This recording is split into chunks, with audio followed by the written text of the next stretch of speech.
जहां प्रशासन के साथ साथ संस्कृति को भी अपनाया गया है। इस देश में मौर्य काल में राजा चंद्रगुप्त मौर्य ने इतनी सुंदर व्यवस्था स्थापित की थी कि जहां प्रशासन के चलते जितने भी राज्य थे सबने एक ही उद्देश्य को अपनाया था और वो था शांति और उन्नति। आज जब हम बात करते हैं एक राष्ट्र एक चुनाव की, तो इस बारे में चर्चा करना बहुत जरूरी है कि चुनाव के बार बार आयोजन से होने वाले समय के और रिसोर्सेज के वेस्ट के कारण जो देश के विकास में बाधाएं पड़ती है उसके बारे में उसका क्या होगा। जब विकास में बाधाएं पड़ेगी, जब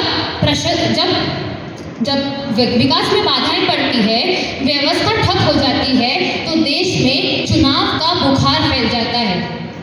आज मैं इस मंच के माध्यम से इस विषय पर प्रकाश डालना चाहती हूँ कि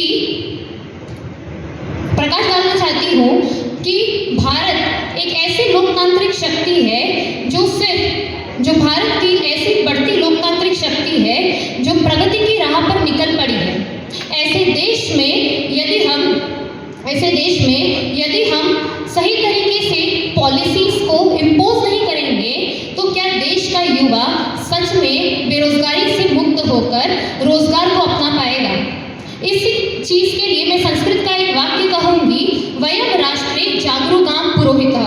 इसका अर्थ है कि देश के लिए हमेशा ऐसे कदम उठाओ जो देश को सशक्त और समृद्ध करने के लिए अग्रसर करें। हमारे देश में एक राष्ट्र एक चुनाव की बात बहुत ही गंभीर है, क्योंकि ये मात्र राजनीतिक विषय नहीं है बल्कि राष्ट्र नीति और कूटनीति का भी विषय है। निसंदेह एक राष्ट्र एक चुनाव की